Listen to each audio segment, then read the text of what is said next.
Hi everyone, welcome back to the FKB Physio podcast.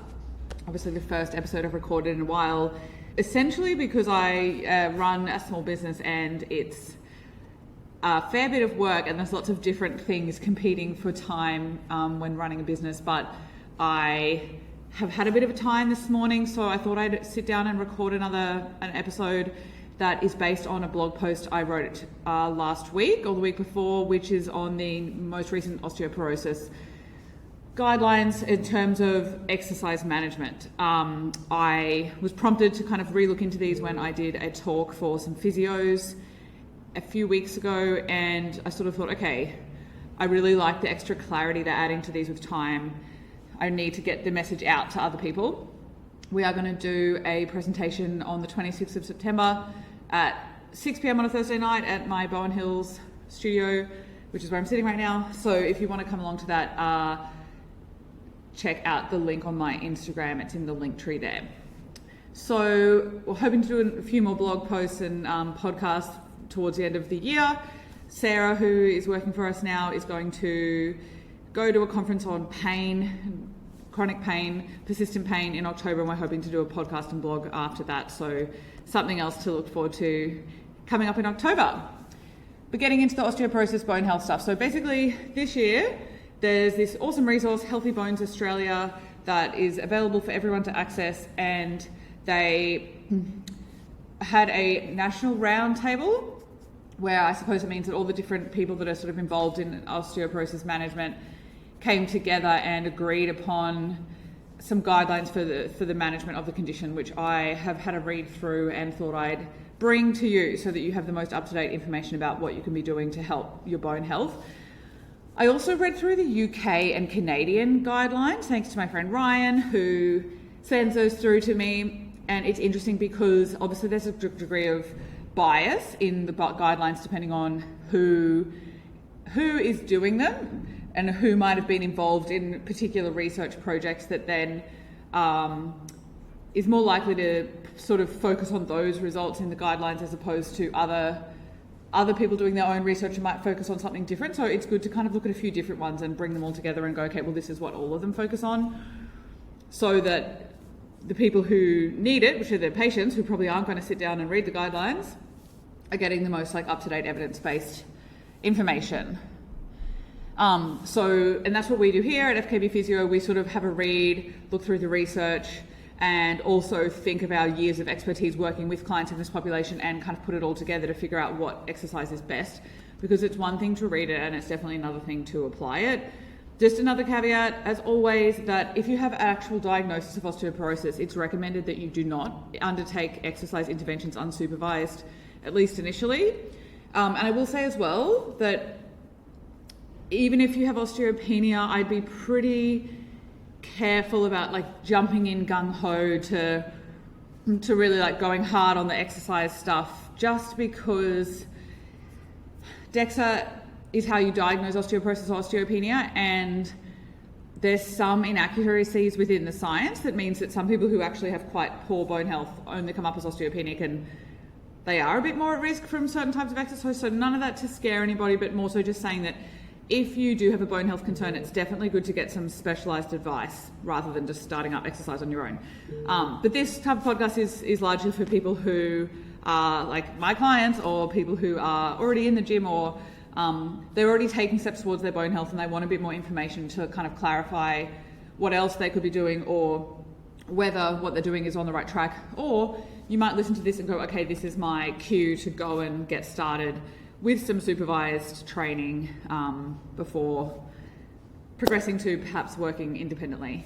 I'm fully aware of how that whole thing makes this type of stuff very inaccessible for many who can't afford to access healthcare. Remember that Medicare does do care plans if you have a diagnosis of osteoporosis or osteopenia, so that is a way to potentially at least mean you can get a few sessions funded to get you on your way. So I just mentioned the words osteoporosis and osteopenia lots of times, and I've gone through what they are before in other podcasts, but just for some clarity. So osteoporosis and osteopenia are words that refer to poor bone health.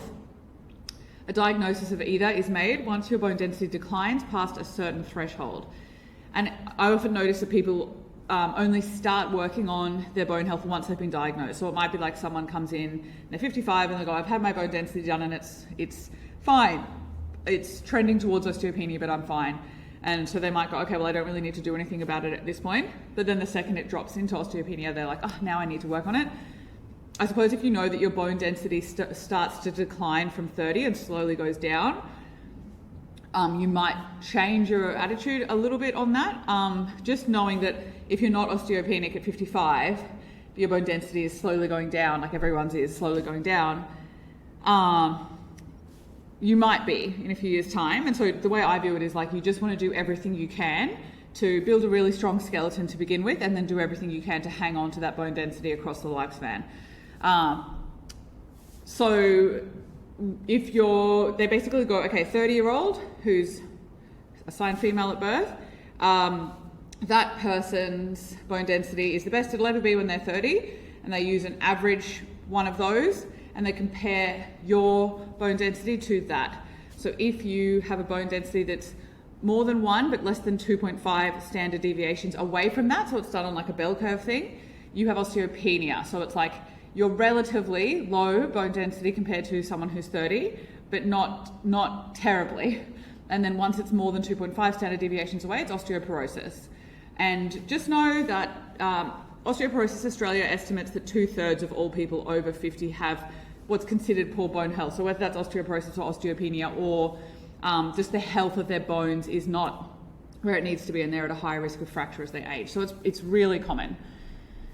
So exercise should always be part of osteoporotic management. There are medications, but bear in mind that these improve bone density.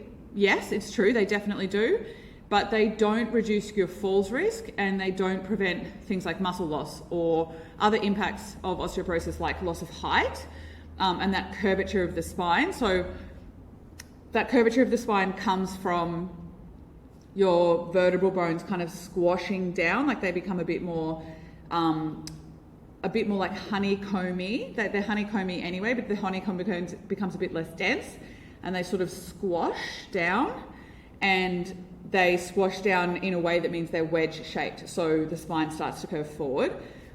Yes, if you take bone building medication, that will help reduce that happening because the bones are less likely to squash. But you can also imagine that doing exercise that loads those bones and makes them stronger and helps strengthen the muscles that hold you upright, you can imagine how that is likely to help as well.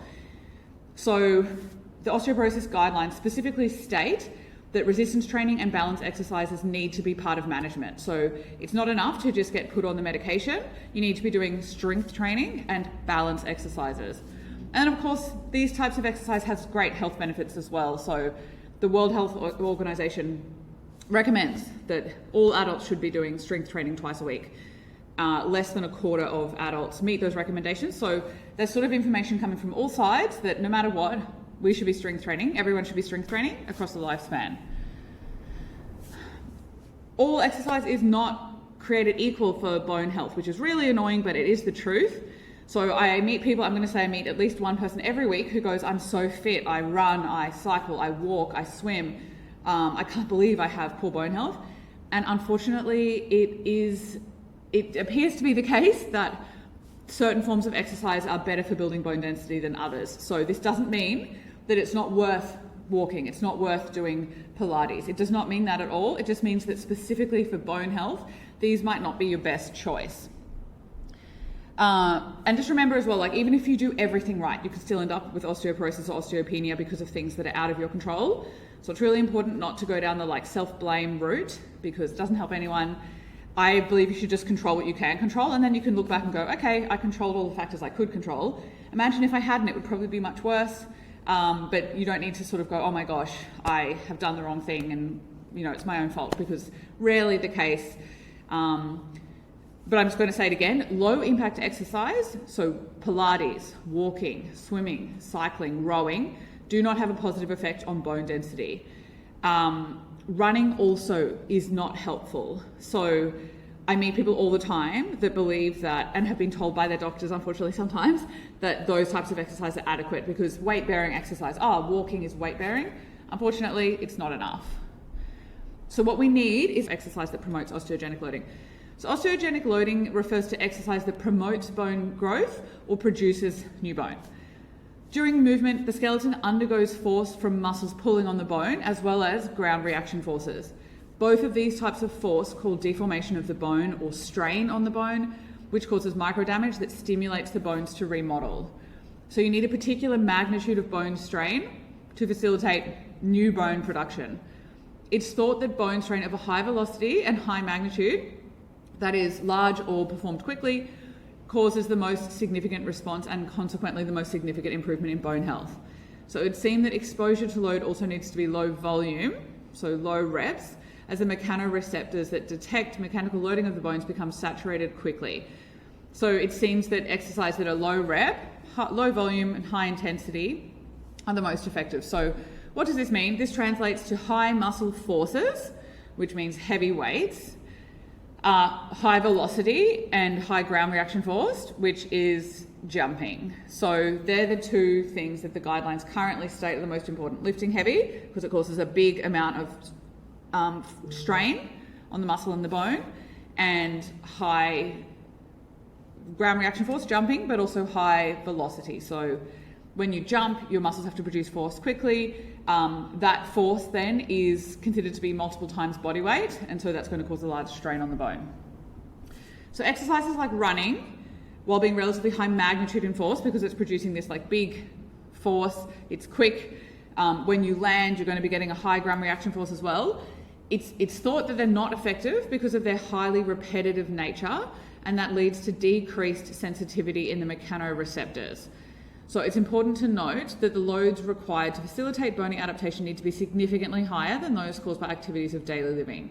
So it's basically just like if you do something repetitively, your bones go, oh, that's normal, we don't need to adapt, we're going to switch off, which is pretty common in the body. The body will adapt to new loads, but it won't adapt anymore to like habitual, continual loads because it's already done it, it's already used to it. So it might be that the first few landings when you run, the first few footfalls, that's sort of like a high intensity load that might then stimulate like a large ground reaction force, a large muscle strain, a large deformation of the bone. But because it happens repetitively over and over, the bone remodeling which happens after the fact, those cells might then go, oh, hold on, actually, that's not a new big load, it's a habitual normal one. You don't need to lay down new bone for that. So all of that sounds, it's very, I have to say, it's very theoretical. So when you read the studies, they're mostly animal studies.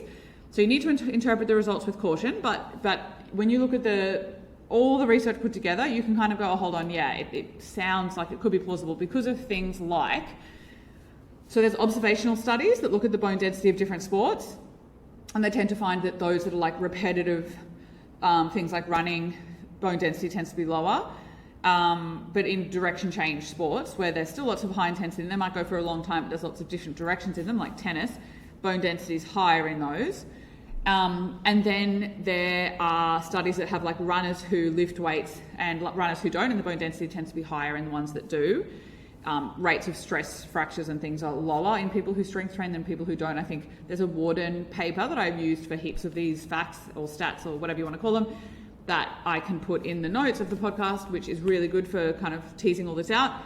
And then you've got studies like the Lift More trial, which is Belinda Beck from the Bone Clinic's heavy lifting trial, that shows that people lifting sort of light weights at home doesn't appear to cause any strain to the bone. So 3 kilo weights consistently for 8 months, bone density still goes down, whereas when they lifted heavier weights, they were progressively heavier, and they did jumping, the bone density went up, and that place, Bone Clinic and Belinda, have done lots more sort of studies in the area looking at like heavy lifting compared to Pilates, reformer Pilates, all those sort of things, and it seems consistently that the higher the load, the more the bone reacts and responds. So as much as it seems like somewhat theoretical, there's these observations from studies that seem to be pretty consistent. So we can go, okay, it seems like pretty consistently true that lifting heavy weights is going to be better for your bones than not lifting heavy weights, and that doing short, sharp bouts of jumping is likely to be beneficial, whereas running isn't. But I'm going to say again that jumping also is particularly risky if you do have poor bone health, And so it's one thing that I absolutely wouldn't introduce if you weren't already doing it, or you hadn't already got a strong strength background, or you were kind of worried in any way. I wouldn't just be like, I'm going to start jumping, because I have met a number of people who have done that on their own, and it wasn't the best choice. So proceed with caution, but if you are a runner, you could definitely introduce jumping. If you're already strength training and you're pretty confident and there's no real major bone health concern, adding some jumping into your training might be reasonable, but again, not providing any specific health advice here, and I recommend that everyone gets information specifically tailored to them from a health professional. So the exercise recommendations specifically from the Healthy Bones Australia position statement is that exercise prescription should follow general principles of osteogenic loading, so bone building, loading. The most osteogenic protocol includes low numbers of high intensity loads, including impact and resistance training, so heavy lifting and jumping. Then just some other things. Exercise can reduce falls risk if performed more than 3 hours a week and includes high level balance challenges. And I would argue that things like jumping is a high level balance challenge because you have to land from a jump. Things like tennis, even like walking on trails and stuff, those things count. Exercise for osteoporosis needs to include resistance training, balance training, and impact loading. Here, we tend to incorporate balance into the resistance exercises, so like lunges, Bulgarian split squats, single leg deadlifts, their strength and their balance, as opposed to just like standing on one leg sort of thing, which seems like not enough bang for your buck. And then just a couple of things that are a bit more like health professionals to take on board, but interesting for you to hear. Exercise needs to be patient-centered, and there should be a focus more on how people can be active rather than messaging relating mostly to things to be avoided. And I think that's really crucial because I essentially meet people all the time who've just been told, oh, you're never allowed to lift more than this many kilos again, or you shouldn't be bending, you shouldn't be twisting. And there might be people who are currently like really fit and active and they've been told, oh, you're not meant to bend or lift. And they might like play golf and they're thinking, hold on, but I've been doing that and nothing's gone wrong. It's sort of not patient-centered to just go, these are the guidelines, make sure you follow them. They have to be implemented. So there might be someone who has osteoporosis, whose bones are not healthy, who has been consistently exercising for years, including a gym class that has jumping in it. It doesn't make sense to tell that person not to jump because they've conditioned their body to be able to do that safely. So it's sort of about trying to figure out where the person's at and meet them where they're at to provide accurate advice. And of course, exercise interventions need to be tailored, taking into account other comorbidities. So most of our clients have like hip replacement, knee replacement, low back pain, rotator cuff tear, they've got all the different things. And so exercise is going to have to be tailored around what people can do, obviously. Again, why reading the guidelines sometimes just doesn't really work, because you can read them and go, I can't do that stuff.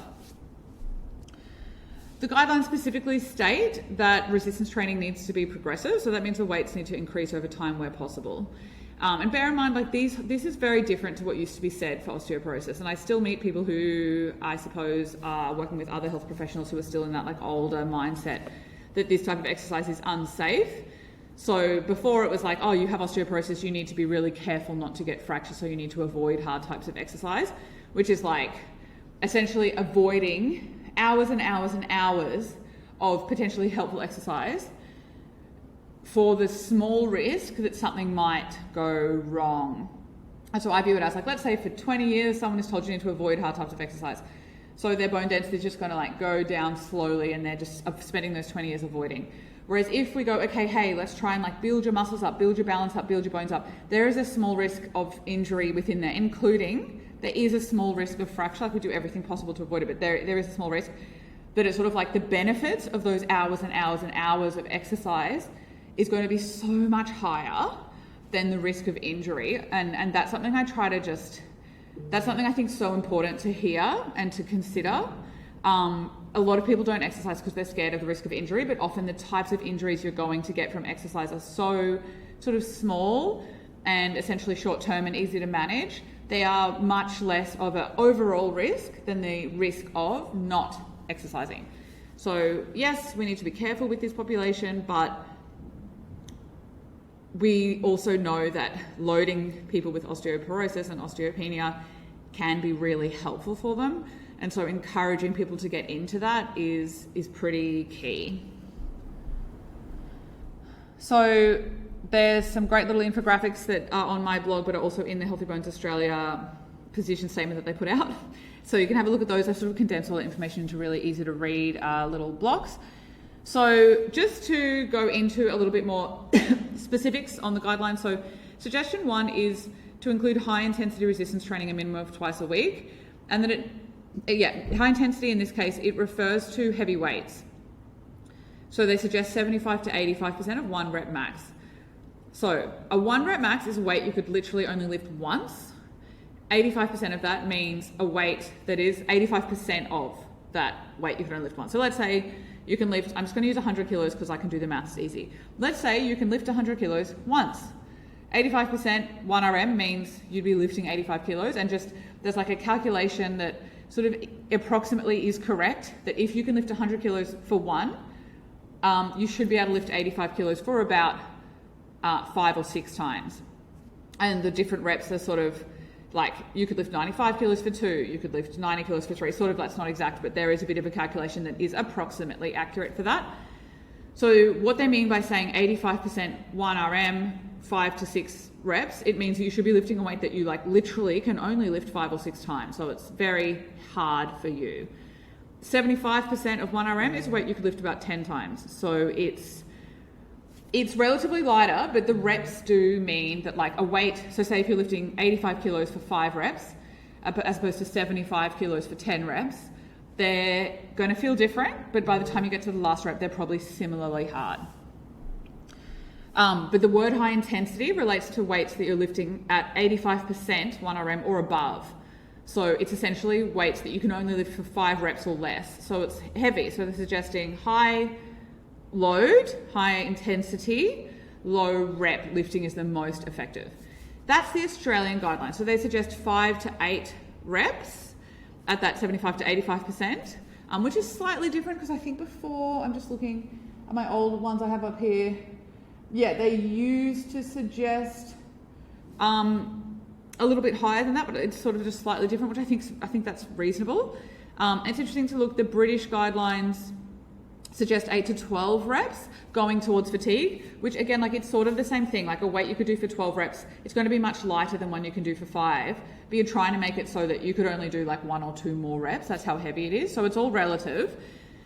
The Canadian guidelines simply state that it's better to lift weights that progressively get heavier, but they don't put reps around it. And I think that is fair, because so people that are like highly trained, say they do like weightlifting or powerlifting, they're like lifting weights right on those numbers. Like they're going to be going, my 1 rep max is this many kilos, and I can lift this many kilos for 1 rep. I can lift this many kilos for 2 reps. This is really specific thing. They're going hard. With people with osteoporosis or people who are sort of older or brand new to the gym, they're not going to be lifting like that. And it's also not super advisable for them to. I wouldn't take any of my patients to a true 1 RM. It's sort of not a good idea. So we use higher rep, we use a whole variety of rep ranges, but we do try and go near to those 5 sets of 5 kind of real heavy. We'll do things like go down, like most recently we did a program that was like 6, 5, 4, 3, 2, and trying to up it every time so that people get like a feel of, wow, if I'm only lifting it twice, I can lift way heavier. We do things like that to kind of introduce people to heavy weights, but we use heaps of 10, 12 rep range work. And the main point is to make sure that you're tired by at least halfway through and you're finding those last half of the sets like really hard. If you're prescribed 10, you shouldn't be able to do 15. So it should be like hard work. But I do think that lifting sort of very low reps is a bit of a skill. And so again, this is where we're applying what the guidelines say to real life. It's not always possible to do exactly what they're suggesting. You can check yourself. So if you're in the gym and you think, I think this is pretty hard, you can try seeing how many reps you can do until you can't do anymore. So say if you're doing like chest press, you've got 6 kilo weights, you've been told to do 12, see how many you can do until you like literally can't go anymore. You might have someone around to spot you.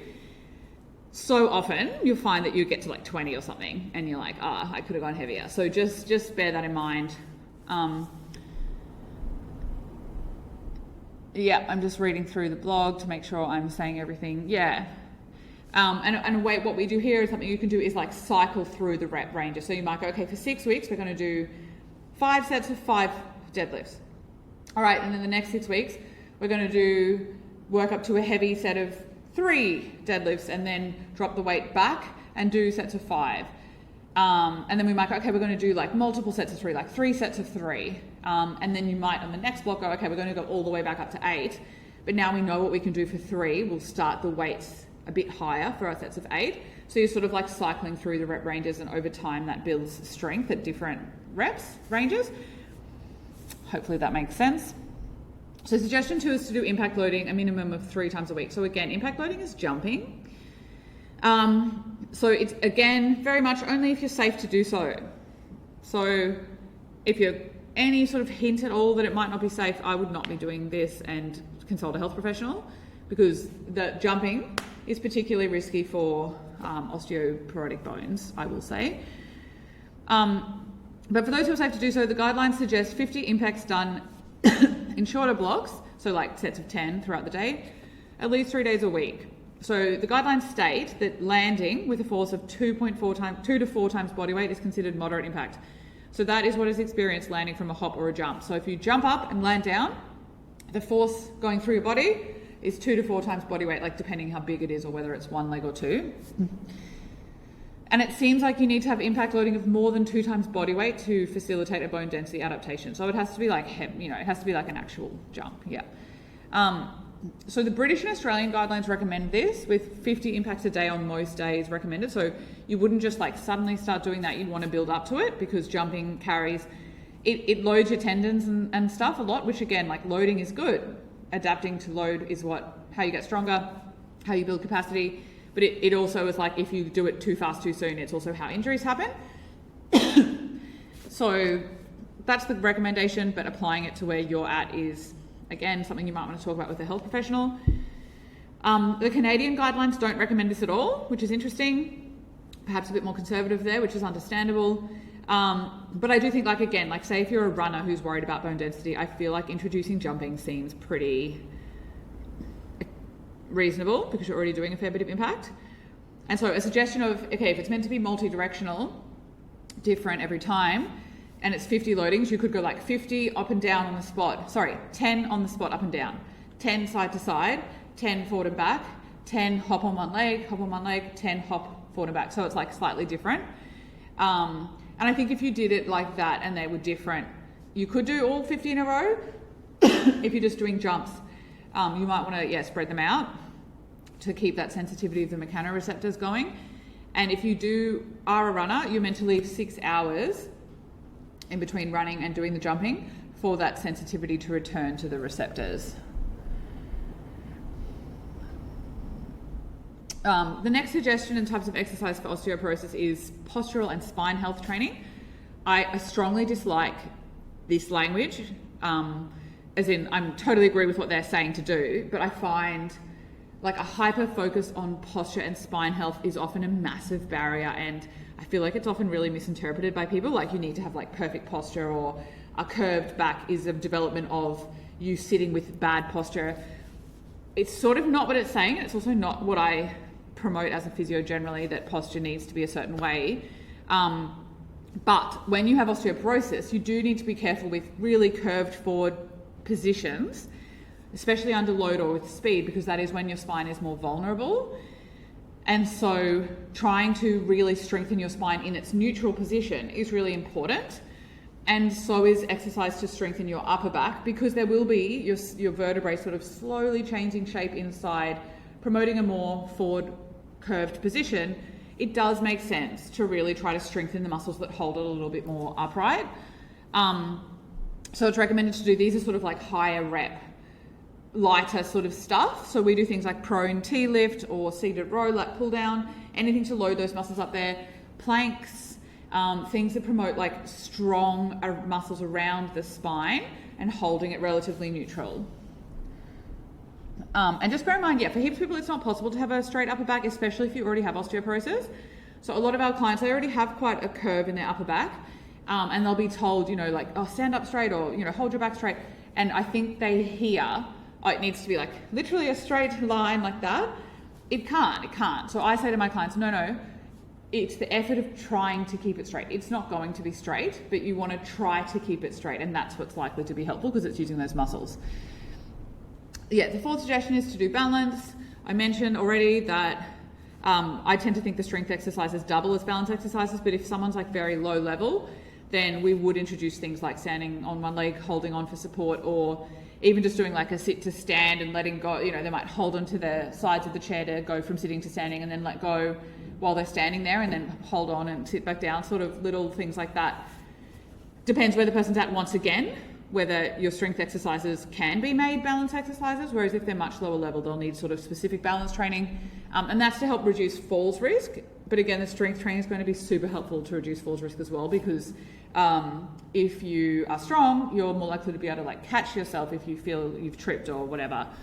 And I think, in terms of high velocity training, so the guidelines mention that high velocity, they mention high velocity in there, and I've sort of chatted to a few people about this, and we think that the high velocity recommendation is like the impact loading, like you jump and that's a fast contraction. But we also do, in my classes anyway, we do some speed work, say like slow down, fast up, to build power, so the ability to move quickly. That might not necessarily be a higher bone strain or a higher muscle contraction, but it maintains the ability to move fast, which is often the thing you need to catch yourself from a fall. So imagine if you're like falling down, you need to put a foot out, and that needs to be able to produce force quickly to like push you back up. So we do include a bit of speed power training in our classes as well, but sort of not mentioned specifically in there, and I feel like that needs a bit of clarity from me to go to say what that actually means. So they are the guidelines. There's the final bit is patient-centered, which I mentioned before.